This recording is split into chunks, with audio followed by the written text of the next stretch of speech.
Yeah, now stand and cheer for your Talking Basketball podcast. Welcome back to this episode. This is the second part of a doubleheader. If you haven't heard the first, go back and listen to it. If you can't be bothered, that's all right. Just keep listening to this one, and hopefully you enjoy it. And don't forget, like and subscribe. I hate it when people say that. Yes. So, what point are you thinking player coach? When does that kick in? Because So I left uni, so graduated uni and came back home. Could have stayed in Cardiff. Outgrew it. Not outgrew it, that's not the right way to say it.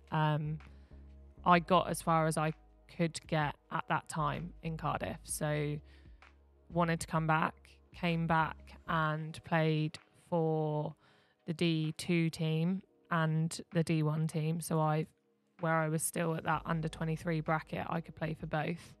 So I played for CJ in the D1 setup and then for Andy Rowlands in the D2 setup, which was quite nice. And then at Kestrels, yeah. Andy Rowlands did D2. He did D2 women for one season. I think we were too much for him. A little chat to him about that. He kept that quiet. Did he bring that up on the show? I think he vaguely did, but he skated over it quite nicely, didn't he? He said, "Oh yeah, I did that for a bit." But It was a fiery team. We had Charlotte Finn. It was a fiery team.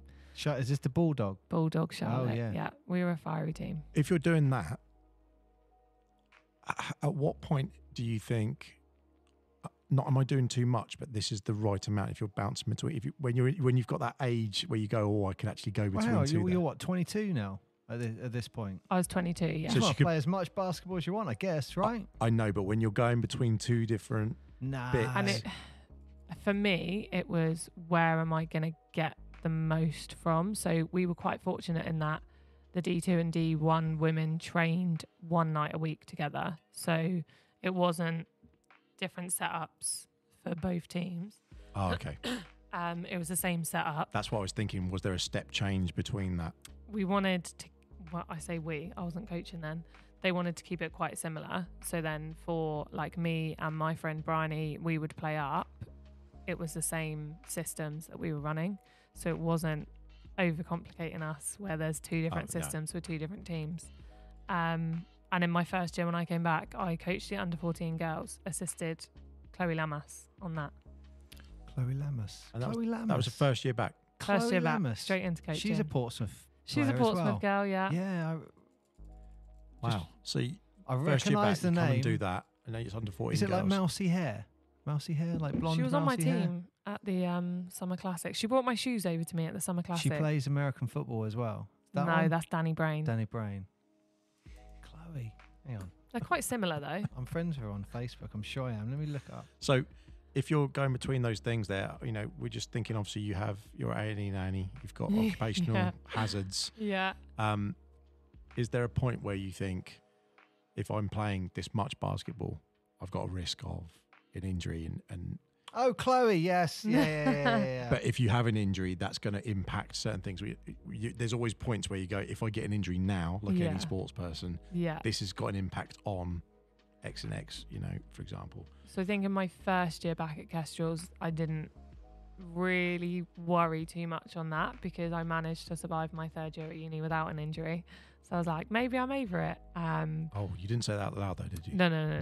Just thought it in my head. But then it did come in my second year back at Kestrels. I ruptured every ligament in my ankle. So that put me out, which is then when I took on the player coach role. Because we had a coach in my second year who, I need to be careful what I say, who wasn't the right fit for the team. Let's put it that way.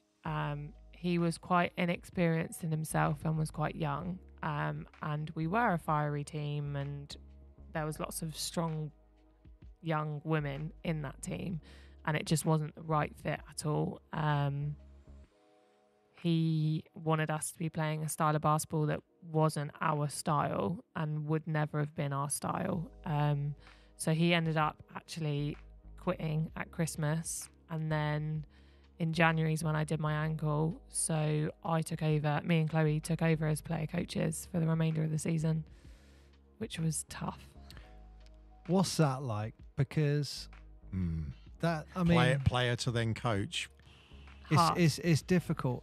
And now I'm over this side of the fence. The reason I asked that question is because I genuinely find it really difficult to be a player coach. If I'm playing, I'll play. Yeah. But I always say to my brother, like, I cannot coach. As soon as I go on the court, I cannot coach. No. I get too emotionally involved. I'm in the game. I cannot do it. But when you try to, it's almost like you're not really playing to your full ability because you're sitting back a bit. I don't know. Am I making any sense what I'm saying? Yeah, there? you are. I think me and Chloe, where we're both still so young, obviously Chloe was quite a bit, I think she's 3 years younger than me. It was okay because it was both of us. And we would try and make it so that one of us was on the court and one of us was on the bench. But it was hard because you're then asking players to do stuff, and then if you go out and let's say you miss a box out and that leads to an easy bucket, they're all going to look at you and be like, well, you've not done what you've asked us to do. I think that was probably the hard bit, was almost practice what you preach. But obviously you're going to make mistakes. Every player makes mistakes. Every player's not going to do everything they're meant to do at all times, but as a player coach, kind of have to do everything you're asking the players to do. And that kind of leads to the question that I asked you on the show that I'm sure if people have listened to it before, which was like, should a person be a player and a coach if in those scenarios where you don't get a rebound and they are getting a rebound, then you're saying, come on, you need to get that rebound. Yeah. That was kind of what that question on the show was based around. It's literally you saying that. That was going around in my head. I'm thinking you've asked something very similar to another coach player, and you can see where that comes from. It's tough because if you don't then do what you're asking the players to do, like let's say 9 times out of 10, the players are going to lose respect for you, and then you lose respect as a coach. But that's the one thing you have to have. That's a non-negotiable. You have to have the players' respect. So there comes a point where you have to make a decision of, do I play or do I coach? And fortunately for me, I didn't have to make that decision that year. Vicky actually took over as the D2 coach. So got Vicky back for another season, the season after. And then another coach took over, but she was a player coach. So I just got to play for another season. So I think I got 4 seasons back at Kestrels just playing, but coaching the junior girls stuff. Which I loved. They were hilarious. And I had like Lily, Blunt, Florrie Cottrell, Ruby Late from under 14, and they've all just gone on to get scholarships now. Oh wow, okay. So that's really nice to see that I've had them from under 14s and then picked them back up at D1 this year, and then they've all flourished, and Florrie's out in, I'm going to get it wrong and she'll shout at me. Florrie is it's near Chicago, Illinois, I want to say. She's at an NCAA Div 1. Amazing. Potentially. Ruby's just gone out and she's got a full ride to maybe a Div 2 team, and then Lily's off to Loughborough. So that's quite nice. It's full circle. It's got to be a nice feeling. But I think the results also speak for themselves. When you talk about player progression, they leave the Kestrels, they're going to Chicago, they go into Loughborough University. Yeah. They're making significant jumps afterwards. Yeah. And that says something about the Kestrels program. Yeah, massively. You were saying something the other week. We're going to do the numbers, but there's something that's gone round about how many spaces there are in professional basketball at the very top. You go, this is how many spots.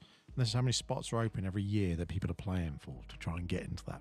Yeah. And you can look at the NBA, you can look at Eurobasket, WNBL, you could at any league around the world. It's always the same. There's a really small amount of spaces that people are trying to vie for, and then the amount of college spaces, again, it's maybe a little bit bigger, but still not huge. No. So for people to get to these places, it's incredible, an incredible achievement just to even get your foot in that ring. Well, I looked up how many English players are going to the States, and it's not that many. It's not that many. You're talking, I think, like 200 and something. Yes. It's not I loads. think also with the UK setup and how they've improved the basketball within universities out here as well. Out here, like we're in a different country. In England, I think it has got better. So there are still a lot of universities that are looking for English players and looking to get players on scholarships. Loughborough's a big one for that. I know Ben Stanley that coaches there, and he looks for English girls to take a scholarship rather than bringing in overseas quite a lot. Do you think the standard's gone up, the ecosystem's gone up, or is it, I want to say, a mixture? I think it's a mixture of the two. I think a lot of people are seeing that we do have a lot of talent in this country now, and actually to build that talent, we have to build the infrastructure. We have to put more into our systems that we already have to build it and to keep this talent continually building. Yeah, I looked at the FIBA rankings the other day, just randomly. I don't know why, but I was like, oh, what is that? And it flicked up. And it said I think the GB men's team at flagged up was 50th. Just randomly, I thought, okay, all right, fair enough. And then Portugal's like 2 down from us or whatever. But when you look at the teams around it, you think, surely we should have better programs than some of these other countries. It's very surprising. I mean, when you see a lot of Europe, and we've said it before about when you see the Americas and some of the countries, even Australia and places like that, they're like their own places. Yeah. But then GB will always compete in Europe, and then you've got such massive countries in there like Turkey, Greece, France, Spain, Lithuania, Latvia, the European Serbia. qualification group's tough. It's so tough that you go, who are you playing against in America? You're playing against Brazil, Argentina. Yeah, there's some good countries, but it's just not on the same comparison. Australia, you're playing it in APAC. It's just, there's no comparisons. It's just such a tough thing for us to get. So we'd never get that traction, which means you never get that exposure. Yeah. Oh, I'm kind of sitting on the fence with this one. Really? Well, I'm trying to decide whether just to go off or not. Do it. Oh, Do it. But see, I mean, for example, we'll say, let's say London Lions, the ladies team Yeah. did an absolutely superb job last season. Yeah, they did. well, And not just in the BBL champions and then went to the European champions. went to Euro and- Cup Oh, and- we're and just going to smashed that fold the through. team. Yeah. But when they got that Euro Cup, and then that put them on the map.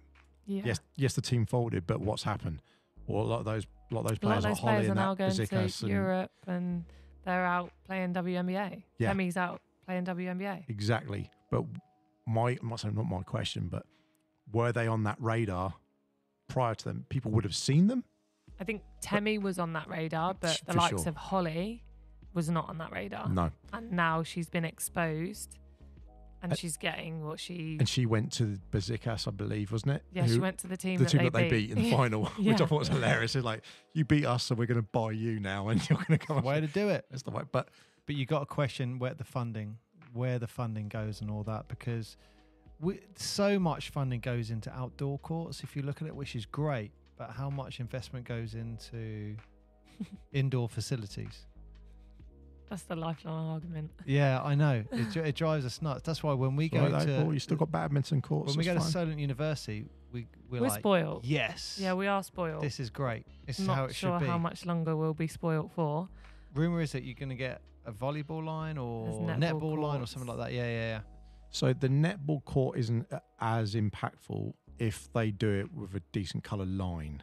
Yeah. I guess that I would think be. we could. But that's we don't probably want the any purest. court going on there. Is it the purest? It's certainly in the south. Yeah. But I don't know many other just pure basketball courts in the UK. There really are not many. The Manchester Arena is probably the only other one that Yeah. I know. Which is The The National Performance Centre. Performance Centre for basketball. You've also got what's the Even though they can't name their team because it's source. just called Manchester. Worcestershire Wolves. And you'll butcher me for They're Aberystwyth. What? You were butchering me for Aberystwyth, and you can't say Worcestershire. Worcestershire. Literally just said the same thing. Well done. Worcestershire. Yeah. That's right. It anyway, is. The Wolfpack, their middle court is Puris, Oh, okay. from what I remember. But there's not. But there literally is many on that south coast on the Classic. There was I can't remember who it was, but we were sat there. You were off trying to badger someone to get on the mic, and I was just trying to chat away, and I actually heard some people as they were walking past, and they were like, "Oh, it's just a proper court," and you go, "Yes, it's a proper court. It's a proper basketball court." Because people just don't see it. No. Even in the Olympics, prior to the Olympics, when the American team came over and they played against Sudan and someone else, when they were practicing in the UK, they were practicing on just a Oh yeah, they were at East London. Yeah, on University of East London. the multi-purpose court, just some random. Yeah. You got LeBron and Steph Curry playing on a badminton court lines. I bet they're sitting there going, "What the hell is this?" I think there was a video of one of them walking in like, "Where are all these lines?" Yeah, you just think, what is it? Like, there just aren't many. No. So for that to happen is utter travesty. But we Why do they can't have a lot mat that you can roll out? Space is how I'd phrase it. We do have less space, and the infrastructure set up differently. Remember when we had that Mats. future MP guy on? Yeah. No, he didn't become MP. Whoever that guy, I can't remember his name, Simon something. He made a big impact on Paul's life, as you can tell. Yeah. But it was that conversation. Oh yeah. They just said local governments don't have the money because most of the money's put into housing and social care and stuff, so they only got 5% in the budget to do anything with. Or rowing. Yeah. So look, all those monies, I get that. The problem that comes in UK basketball, I think fundamentally, most people will agree, there's no transparency of where the actual money goes. Yeah. Because there is money that goes into it. Everyone always wants more money. Doesn't matter who it is, what it is. Everyone always wants more money. But where does the money go? Mm. And if it's... What is it, 9 million? Yeah, it's about that, 8.5, 9 million. And you think, okay. But it is what? Where does it go? 14th in the list? Yeah. And it's but you're pretty much right. the same It doesn't as matter badminton, about the money. It depends on what they do with the money. Yeah. Because if you're paying 8.5 million and you're running kids clubs, you're running school clubs, you're running all those sort of things, you go, that's great. Is that where the funding goes? Which is where it looks like it goes.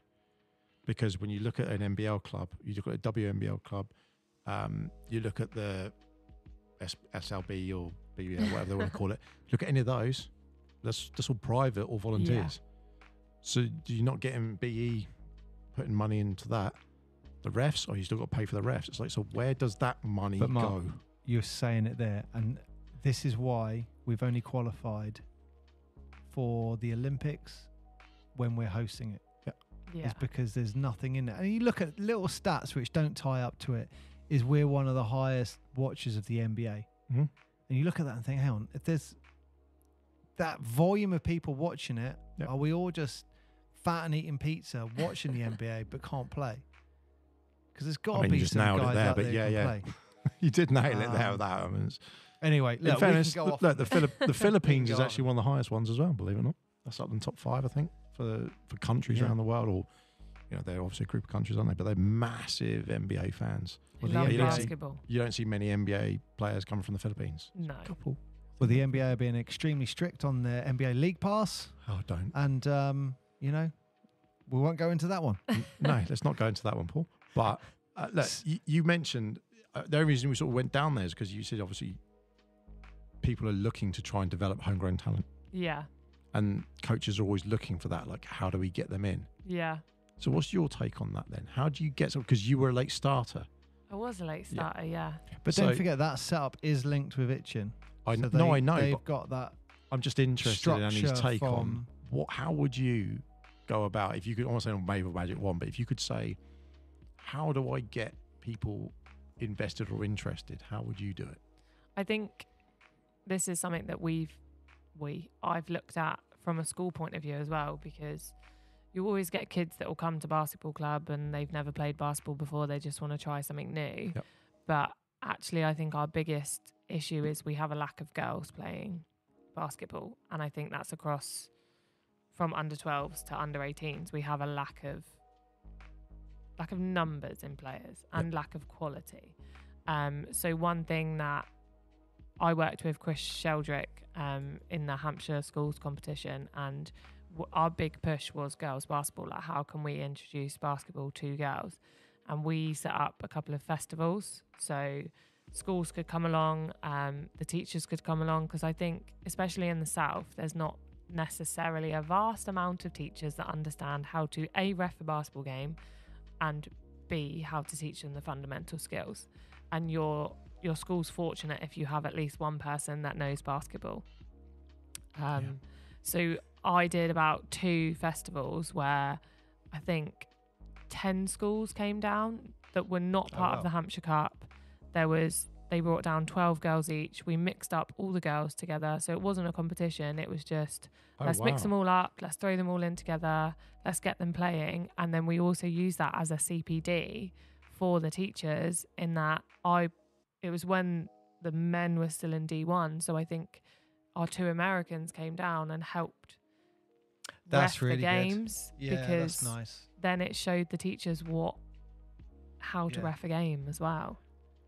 Mark, can you remember, we would have been year 7 at school. How old's that? 11 and 12. 11, 12. Yeah. So we played in a game at school and it was tied at the end, and the teacher, draw.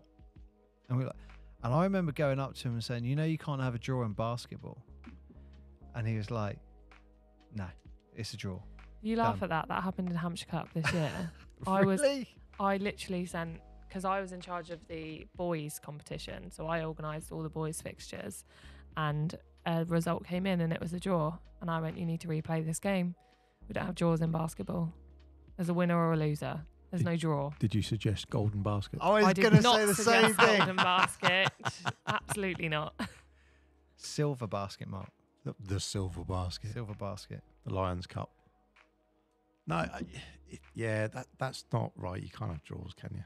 Not right. at all. Well, can you remember that game? Yeah. I can remember going up to the teacher and saying, you don't have draws in basketball. And he was like, and that didn't go here's down a too draw. well. Yeah. Bugger off. That's what I remember. Basically.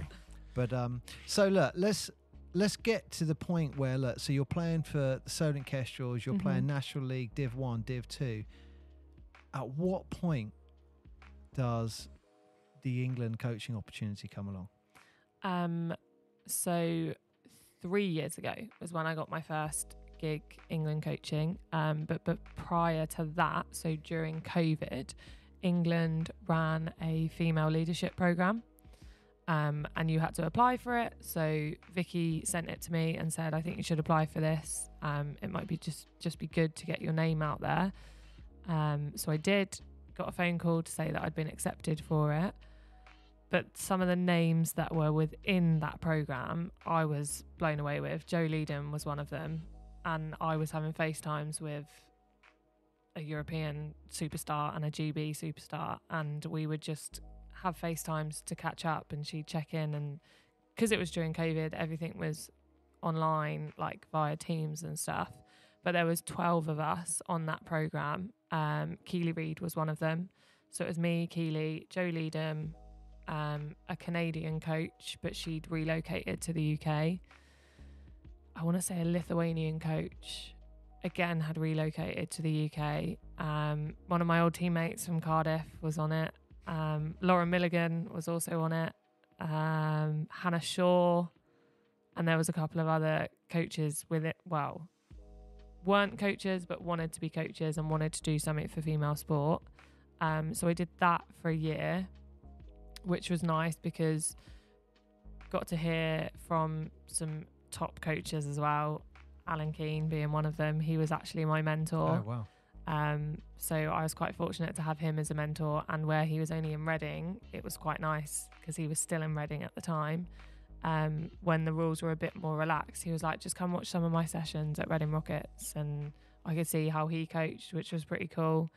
Did they talk about does game management come into it? Because obviously... Yeah, when me and Alan did if we did a mentor session, I could pick what I wanted to specialise in, the mentor session to specialise in, and game management was one of those. Because I get a bit... What's the word? I let my emotions get the better of me when I was a younger, inexperienced coach. because I would just think that everything's unfair and the referees were always against us. They are. They are. The refs are terrible.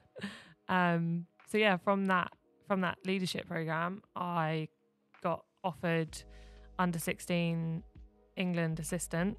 So we did 4 nations in Dundee in my first year, which was pretty cool. Worked with some pretty good kids. Katie Cox was one of them. I don't know if you've heard of Katie Cox. She's a Chelsea goalkeeper, but also she played for London Lions this year. She played for GB this year. She's a phenomenal kid and has just decided that football is going to be the sport for her. But to watch her go through the system was pretty cool. So yeah, my first year was under Karen Burton. So she's the head coach of Nottingham Wildcats, WBBL. Great court. Yeah, good Great court. Crazy atmosphere. Yeah. That's the one you trained on, wasn't it? Yeah.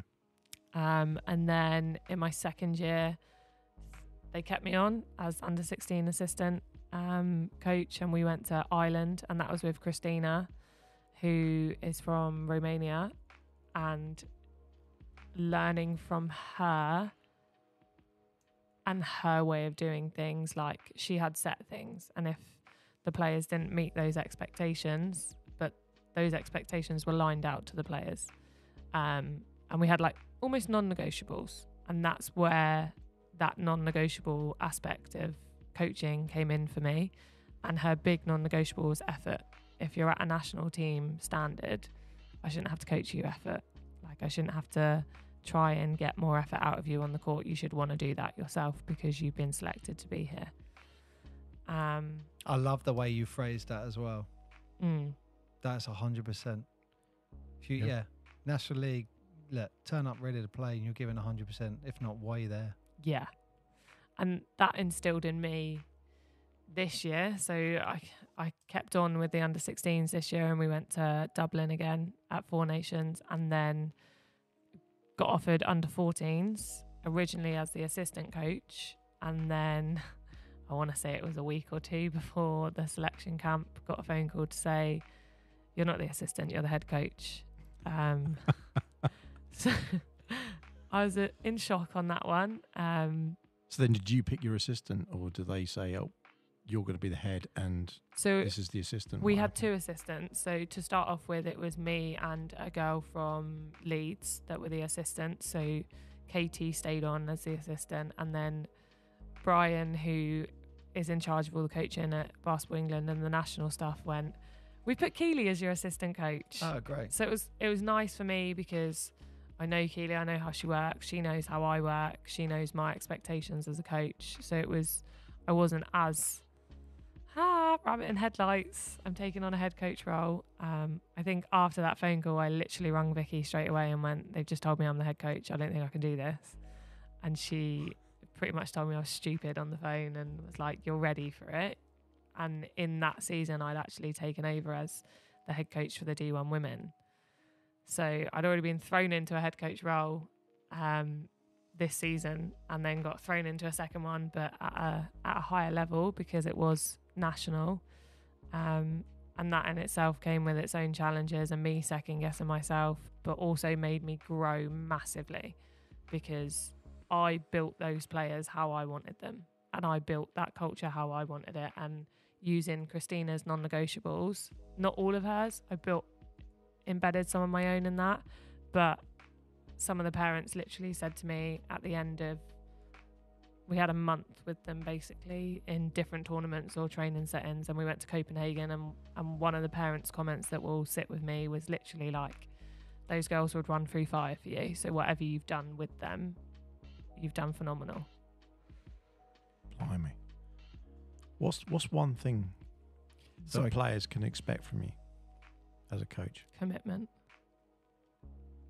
If you're on my team, I'm committed to you and I'm going to make you a better player. What's the thing that you expect from them that they might not expect? Resilience. Oh, that's a nice word. I think a lot of younger players, or let's say the juniors coming into the senior program, I think we'll use the D1 women this year as an example. they had to show resilience or they would get eaten alive, because we had a lot of young players, and that was one of mine and Robbie's at the beginning of the season key things was, we're going to get beaten up out there, but you just have to be resilient and you have to find the fight to go out them and show them that actually you deserve to be in this league. Yeah, it's part of it. Part of the game. Of it, yeah. Can I just go back on something that you said? Yeah. And this is just me giving my opinion on you and Keely specifically, who I'm thinking of when I say this. When you were talking about, like, you know, how you felt and the challenges of, oh my God, I'm just about to do this. Both of you two exude confidence when you walk in a room. When you walk into a court, I look at you and Keely, and it's just like they could take over this room in 2 seconds. That's how you guys come across. Yeah. I think that comes with teaching. Yeah. I'll be honest. I think that does come with teaching, because if I was a teacher going into a classroom, the kids can very quickly feed off if you're going to take charge of this room or not. And I think especially in PE, you have to have that certain dominance of a room or a space, whatever space you have. In that first session I did within England, I purposely didn't introduce myself to the players because I didn't want them to act differently. So I didn't tell them that I was their head coach, because they were all expecting a different head coach. It hadn't been announced that I had then taken over. So I purposely because on the first day it was, the kids were all getting screened and doing their health screenings and their physical testing. So it was quite nice to just observe how they interact with each other and how they interacted with Keely and with Katie and with like the support staff as well. And then at the end of the set, like the end of the day, before we went back to the hotel, I sat them all down and I was like, right, who do you actually think I am? Like, who do you think I am as in this program? Like, who do you think I am to the program? And one of them turned around and went, you're the head coach, aren't you? I was like, yeah, what makes you say that? Before I say yes or no, what makes you say that? And she went, because you were just observing us and you didn't necessarily introduce yourself. And I went, why do you think I didn't introduce myself? And they went, because some people would then act different. They wouldn't be true to themselves. And I was like, you're clever than I thought. The boss You're is coming in. a bit busy. You're in the ticked. team. Yeah. Yeah, it's also, you see, like when we watched you a couple of weeks ago, and it was, you see how players, I'm going to say look up to you and Keely, especially. Yeah, you see it, and it's just like, yeah. So when you were talking about, you're like, oh my God, can I do this? It's like, from the outside looking at that, it's like, wow, you've got that because of, they can see what we're seeing when you walk into a hall and when you're speaking. When we were in that huddle and you said something, silence. Yeah. Like, yeah, let's go. You can, and you know, that's just a huge sign of respect. You see it in huddles. You see if you got the players' respect or not. Yeah. Oh yeah. And everything I've seen, you can see you've got that respect and you've got that instant, yes, you can take charge. Yeah. But yeah, it's great that Keely's your assistant, because I'd see that in her as well. Yeah. Where it's just like, you guys look, and it's really interesting you said that, because you guys look like nothing phases you. The confidence just exudes off. It doesn't look like that, but yeah, I guess you're not sure what's going on in people's minds. Yeah. But that's hours and days and months of traveling, being away, being in the team bus, watching people, thinking, Yeah. that's I won't say it sounds silly, but you know, when you see people when they make things look easy, all you're seeing really is the tens of thousands of hours that they put in behind the scenes. Yeah. And we just see that glimpse of you on a court doing your thing. We don't see all that effort. All the no work, no one sees the work. See the tip of the No. iceberg, what you're saying, Yeah. isn't it? Yeah. I love the no one fact sees the work. that you had the love for the under 12s in Cardiff, and that's where you got the love for coaching. And you're at the point where it's like, well, look, I'm up an age gap with the under 14s. Yeah. Now doing the England set. I love that. And what's the time frame there, that's what, like 6, 7, 8 years? What that I've been From doing? starting to coach with that Cardiff under 12s. Yeah, 7, 8 years to get my first England gig. 6 years. Okay. Yeah. But what we see online, those pictures, they all look great. Listen, when I was Me that, being a buffoon, hitting you're the trophy on my head. You're going out and doing the coaching thing with England. At the same age, I was still astonished that I was unsupervised on a daily basis. Like I was just about to say, you put a Mexican hat on, you went on a night out. Yeah. Oh God, don't start. Let's not go there. But the amount of time that you've dedicated to basketball and coaching, it's just all consuming, isn't it? Yeah, and I think I've done that because I've seen Vicky as a role model to me. It's no secret. She knows it. She'll hate that I've said it, but she is a role model to me because I've seen how much time she's put in. And actually, I was there when Brooke was born, and we all knew Brooke would be a basketball player, given Clayton and Vicky. And actually, it's nice that it's come full circle as Vicky was my coach, was my teacher. This year, I've ended up being Brooke's coach and Brooke's teacher. But I want to do that because Vicky put in that time with me. So I see how much time other people give up, and I want to do the same for the next generation of kids. Yeah, 100%. And even coaching the women this year, like I knew they needed a female, and I went, Vicky, I'll do it. Like they need a strong female within that setup. They need someone that they can, especially where they were so young, they needed someone to almost act as the Vicky, but on the D1 team. And look, I'm going to ask the question again. The way I'm assuming Vicky looks at you with pride when you're doing the coaching in D1 and with England, you get that feeling when you go to watch someone that you've coached get a European Championship. Yeah, because you were in the crowd for the final, weren't you? Yeah, I was. It was so nice. Faye actually sorted us out with some tickets. They look good tickets as well. They were good tickets. All right, did all right there, didn't you? We were right behind the Lions bench. Yeah. So that was, me and Vicky just looked at each other when that final buzzer went, and we were like, this is like a pinch me moment. Yeah. We were so proud of her. It's phenomenal. And even my England kids being at the Europeans recently, and they ended up third and securing promotion, like watching them do that and knowing that I was part of their journey, it got me quite a little bit emotional. Yeah, I bet it was. Not surprising. One of those girls I've worked with for 3 years, and to see Irene, she's still under 16, she's playing under 18, she's playing Div 1 women, she's a phenomenal talent. She will go far, and she's at Manchester, so she has a really good setup at the minute. But watching her lead a team to promotion, it's pretty special. Nice. That sounds silly, but you can't really talk about women's basketball in this day and age. You can't talk about the Angel Reese, the Caitlin Clark effect, that kind of thing. Yeah. Do you think that's going to have a positive impact in terms of exposure? Massively.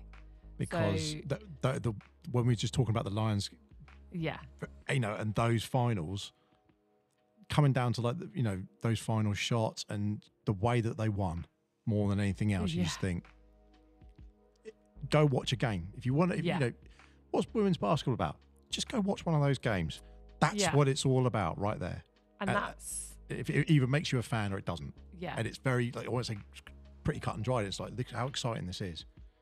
So when you see that, and then we've seen it certainly, probably over the last 4 or 5 months, when they, not only after the draft and everything, but people have gone crazy and just putting on 1 or 2 players when there's obviously been hundreds of players in the past. But it's just sort of turned around with women's sports quite a lot. Yeah.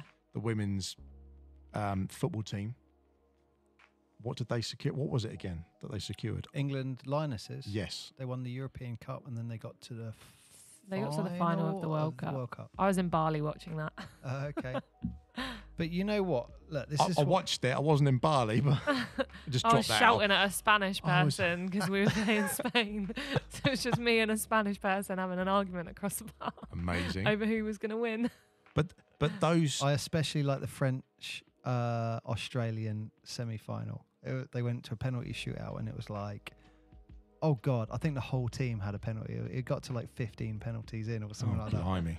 But all of these moments, in terms of women's sports in particular, they're really raising the profile and not just raising it on look at this as the sport, but people who just like watching sport are watching it as well. Yeah, and it's massive. you're getting more and more of those sort of things happen.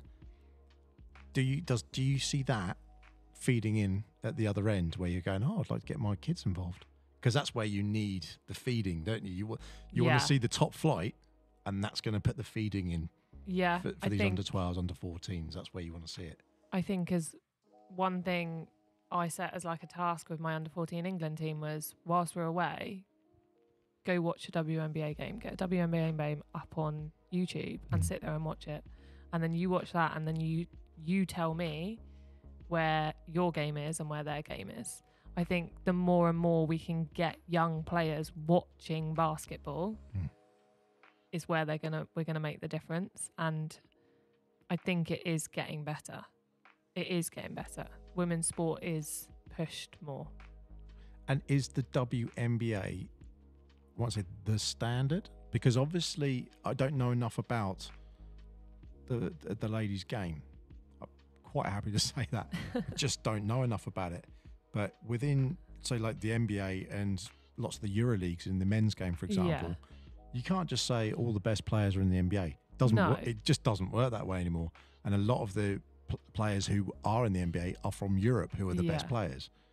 So is that the same for the WNBA? Or I think is that where the WNBA season sits, it's flip-flop to the European season. So a lot of the top flight, so the point guard for the Turkish team then has gone out to play WNBA. Yeah. Temi then has gone out to play WNBA. Yep. So I think it's good for those kids where it's not season time now. WNBA's on.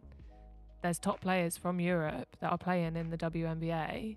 And obviously you've got your Caitlin Clarks, your Angel Reeses.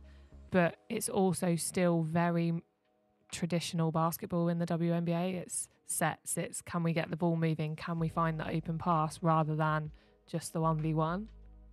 So, and I think women's basketball is a lot more traditional.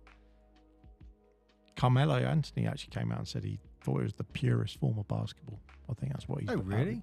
Yeah, that's what he said. I think it's because it Because is a lot less. It's more strategic in that sense. I'm going to say it, showboating. Like, you watch the NBA. It's not hero ball. It's not 1v1. No, you watch the NBA and there's a lot of rules that aren't rules.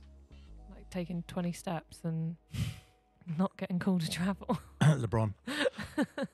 But because I was interested because everyone has players. I mean, I'm sure you have players that you looked at growing up and thought, yeah, like I'd love to be like them. Who was that for you? Well, it's going to be controversial. Isn't this? We're not giving them all away. I'm just wondering if there was one as a standout. It's going to be controversial because it's not a female. Right. Kobe. Just his mentality. Mike, the mentality. I think you're going over. I'm just last questions. The only reason I'm saying it is because I was wondering if where the juniors now, you've got someone who's looking at for the girls teams, do they look at WNBA players or do they still look at male players, or is it a mixture of both? Or I think now they can look more at WNBA players. Yeah. I think when I was aspiring up through, the WNBA wasn't as big as it is now. So we really had the NBA. Yeah. And I'll be honest, I didn't watch a lot of basketball. Did not watch a lot of it. Like, me and Bryony, when we were playing, would be at the sports hall all day watching the junior teams, the men's teams, and supporting the Kestrels, but we didn't watch a lot of basketball outside of the local. So I think if I were to, then it potentially would have made me a better player because I would have seen a lot more. Oh, really? Yeah, I think watching and studying the game is a vital part to become a better player. Interesting. Because I know with the NBA in particular, people sometimes forget it's there for entertainment. And certainly the NBA in particular is very good at entertaining people, as you said, with the let's take a taxi from one end to the other. And watch the Euro League to study the game. Watch the that's what I was going to Spanish say. basketball team. Oh my goodness, watching them is like watching poetry. Spanish teams, yeah, especially their junior stuff. They are very open and posting a lot of their junior sessions on YouTube and stuff. So you can watch how they coach their sessions and how they build up their sets. Oh, really? So any young coaches, go watch some Spanish stuff on YouTube. Would you say they've got, in terms of like that coaching and that sort of approach, would you say that's something to aspire to then? I think I've worked with a couple Spanish coaches. I was up at Red Star this year and we had a Spanish coach up there, and just their way of coaching is so different to us. It's very less,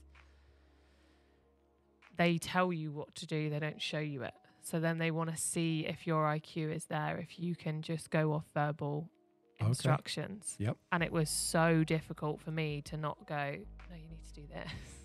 Like, this is how you do it. But he was literally like, don't say a word. Really? Yeah. Oh, wow. And then it would be... As a player, how would you have found that? I'd have tried it. I'd have tried to understand what he was saying, and but then I would have looked around the room and see how everyone else was doing it. And if mine looked completely different, I was either right or completely wrong. But I guess that's the ethos for them going all the way through. So they're so used to that. That's their approach. Yeah. Wow. Okay. The Spanish gold standard. Can I just add to what you were saying about the women's game in basketball? I do think that there are models that we've seen through history. NBA is an example of one of them, where you've seen an injection of a fan base. Let's say in the 80s, Bird and Magic. Mm-hmm. And you know that model works, where as if it's exciting and it builds up a frenzy, it brings in the fan base. And that's why I love the whole Caitlin Clark, Angel Reese at the moment, because it is a complete contrast of that whole Bird Magic thing. As oh man, they went out at college, now they're going at it in that's the nice takeaway, isn't it? WNBA. They've got that transition from college players straight through, which some of the others they haven't had. But I always find it interesting just that they've somehow just picked up on them.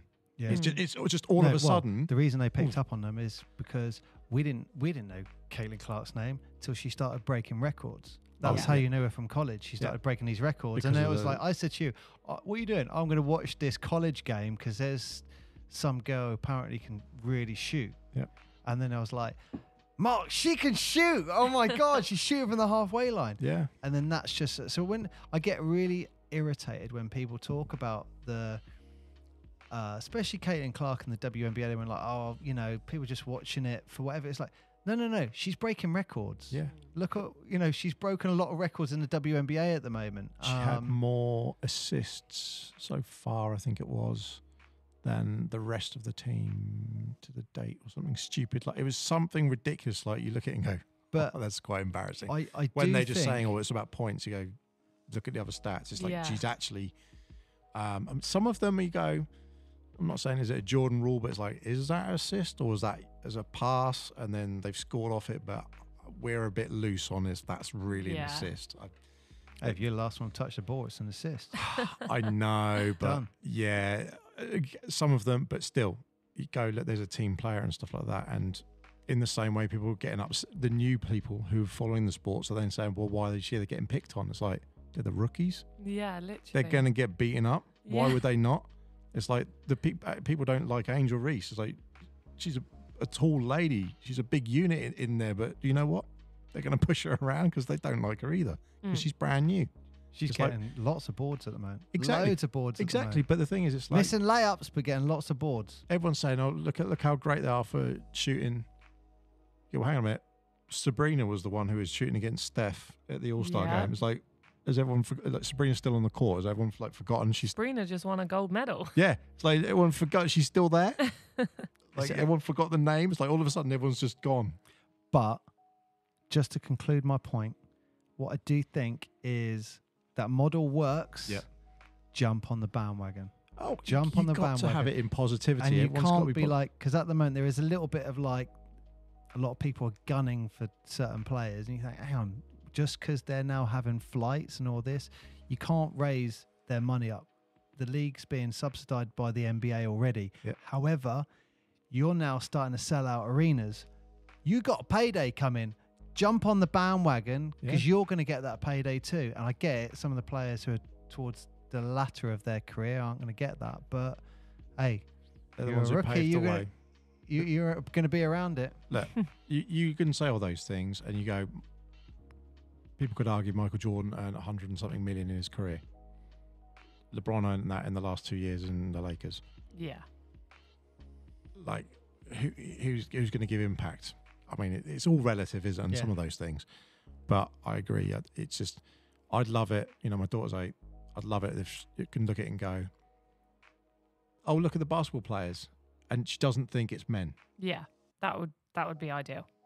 I don't know. It sounds as simple as that. It's as simple as that. But certainly in the UK in particularly, you've mentioned netball before. Immediately, there's a lot of women who might be introduced to basketball, get hoovered up by the netball teams. Yeah.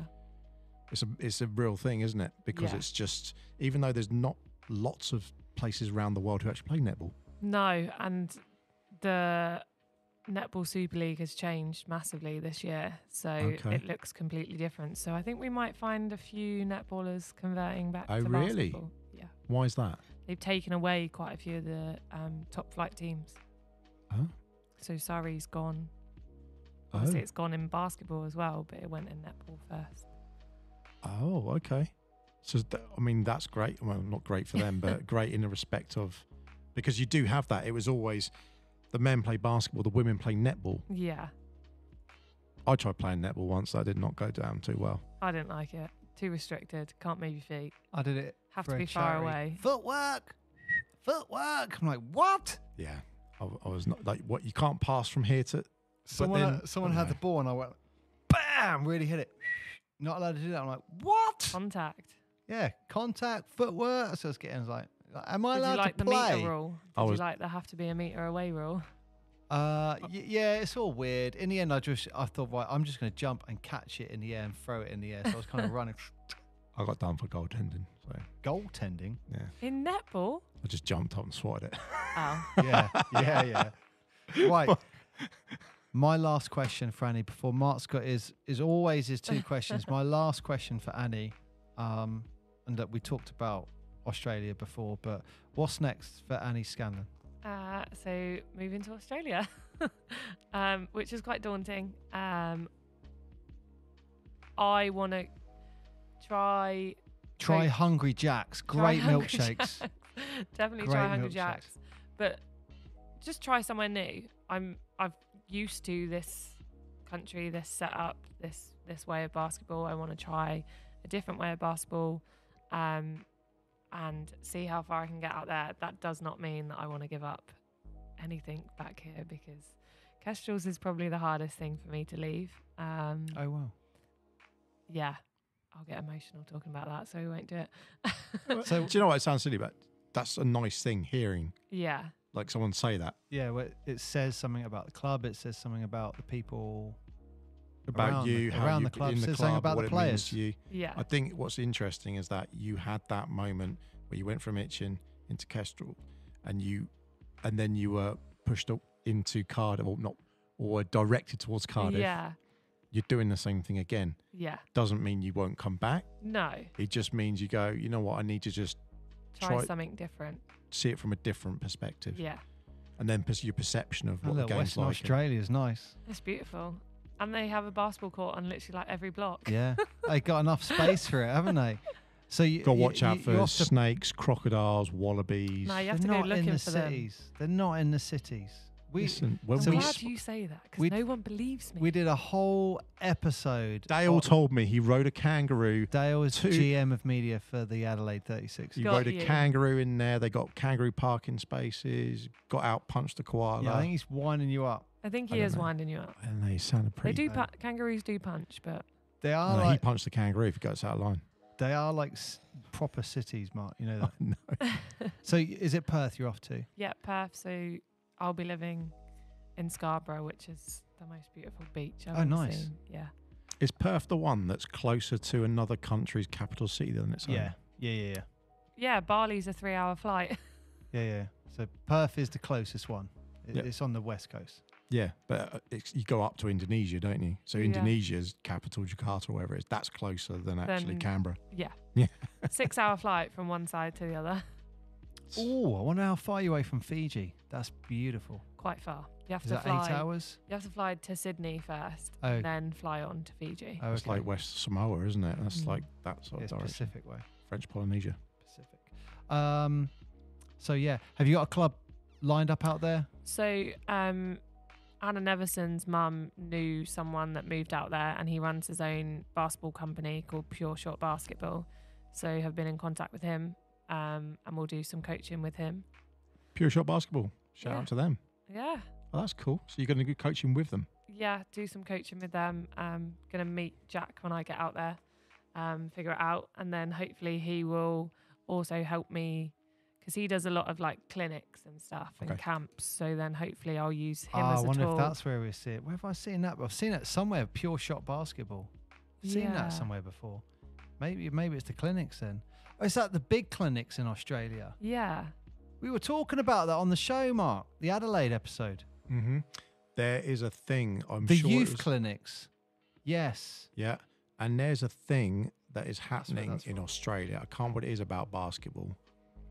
And there was a kickoff, and I want to say it was in September or something in Perth or somewhere like that. There's this whole thing that was kicking off. It's like basketball month or week or something, wasn't it? There was a whole thing. I can't remember what it was. I'll have to look. I'll ask Dale because I mentioned it to him, and he went, "Yeah, that's the thing." And I was like, "Why are you doing it out there? It's like the middle of nowhere." He's like, "That's who I'm sure it's Perth." Oh, okay. I could be totally wrong now, and then this episode's false. but- No, it rings a bell. That was as soon as Annie said Pure Shot Basketball, was like, hang on, Mm, we've spoken about that. s- It rings a something bell like that. somewhere. Something else. Go on, Mark. Get your questions.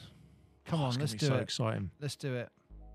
So Annie, you got that one clutch Some shot. of these I can fill in already. I One reckon. clutch shot. It's going to be, like the game winner. Yeah. I'm going to start writing this one down. Who's it going to be? It could be any player, any person, anyone in history. It could be you. You're gonna laugh. Vicky Milner. She comes in clutch. She's the clutch. she comes in clutch. She'll jump into sessions if we don't have enough. I'm stood there coaching, and she'll jump in her blooming trainers, and she'll just pull off these crazy shots. She's coming in clutch. She's coming in clutch. 100%. I thought you Wow. were going to say Kobe. I was wrong. Let's cross Wrong. Kobe out. I Cross him could- out. Milner. I could write these down, Mark. Don't worry. I've got them all. Wrong. I tell you You're what, wrong. I'm going to write another one down. All right. So now you got your 5 and pine. So you got to pick any 5 plus 1 on the bench. And because you're a coach, you got to pick the coach as well. Can't pick the coach. So as well. 5 and pine. Okay. Hang on, this is the first 5 and pine of season 2. First 5 and pine season Have 2. you got the 5 and pine? No. I Our don't have it on listeners let us down. We were going to have a jingle for 5 and We pine. were going to do one. Paul actually recorded one, I but recorded one. if I played it, he'd kill me. No, do it. Have you got it? No, I think it's recorded on the other We disc. could do it live. Or that'd be too much effort, wasn't it? Yeah, I don't have it to hand. Oh, I could insert it maybe. no. We need to record it properly, Mark. So 5 and pine, who's number 1? First of season 2, no pressure. I'm gonna go Steph Collins, just because of the stuff I said previously. Yep. She's a phenomenal player. Caitlin Clark. I need a shooter. Okay. Wow. And I like her attitude. I like her. You can't guard me. To any player. She does it to any player. And there was a really cool clip I saw the other day, actually. She drove in, retreat drilled back out, looked like she was about to take the shot, which then led to 2 players collapsing on her. Yeah. And she got her teammate the open shot. So I think she's a lot smarter than a lot of people. I think that's where that clip came up, and then it said the stat about the assists. I'm sure that was the thing I saw, because I saw that as well. She just draws it because you can't leave her unguarded. No, you can't. And yeah, I think she's quite clever with how she does stuff, and I like her attitude. Right, that's 2. That's 2. Kobe, obviously, he's got to be in I crossed there. him out because I didn't think you were going to say it. He's got to be in there. He's got to be in there. Said him number 3 though. I'm just saying. Yeah, but I had him down. It's great. It's a mixed team as well. I like this. It's Yeah. interesting. I like this. I'm going to put LeBron in there. Really? Yeah, because of his experience. You've got to have at least one player that has experience. Well, I mean, Kobe has experience too, but I'm going to go LeBron. Okay. This is actually so hard. It's really hard. It is hard. Yeah. We actually get people message us like after they. Can I change it? I want to change it. How many have I got left? 2. Yep. 2. 2 and then a coach. You got one. Well, one and then you got who's one on the bench? Oh, who's on the bench? So you got one more on the court, then one on the bench, One more on the court. and then you coach. I don't really have a big, do I?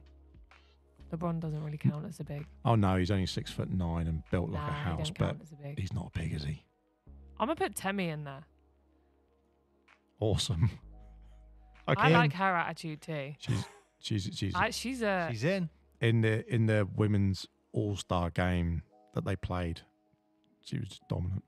Even in that Euro Cup final, woof, everything. She got everything. Now I've got a bench player, right? Who's on the bench? Who's on the bench? Hmm. We are available to sub in, of Are course. you? Yeah. If you You want, know what, I'm if you gonna want utter put- chaos and no rules to be followed.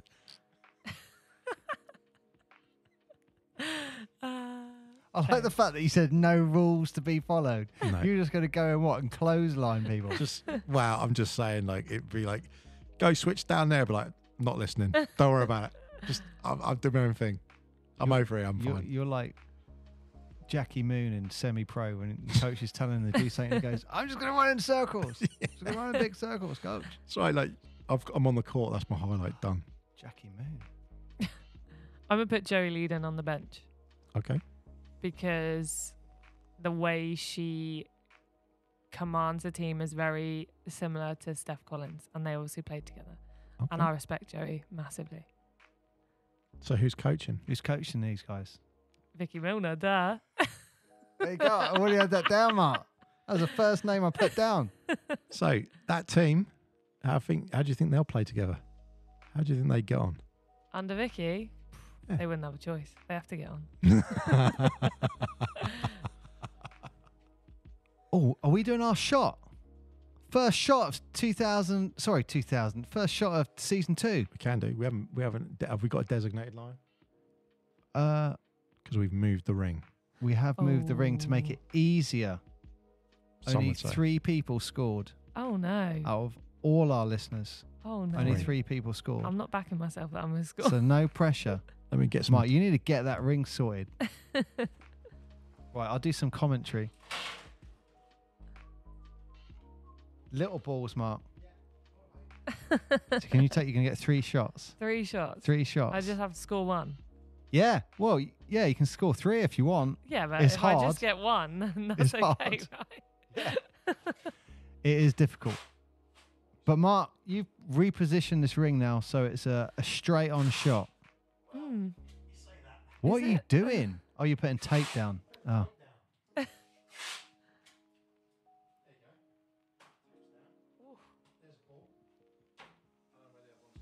So this is the first shot Am I going for of this? season 2. Going for it. Hang on, I'm feeling positive. I'm going to get the applause. Oh, no, don't get the applause. I'm going to get that applause ready just in case. Right, we have only Scanlon. Forward, number 10, taking her first shot. Slammed off the backboard. Spirited. Aggressive. Oh, no. What's funny? Can you tell she's not played basketball in a while?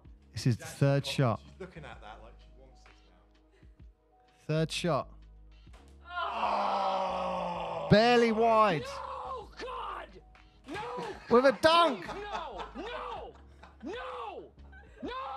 And he wasn't going to be defeated. She was determined that was Dunked it home. I love that. Every time we've done that with any person, I don't care who they are, what they say. They get naught for finger. They No, go, I'm going to dunk oh, it. it's just a bit of fun. And they go, no, I want this to go in. And then they miss one and they're like, no, this actually means something. This matters. It does. Yeah. Every shot counts, right? Oh, absolutely. Everything matters.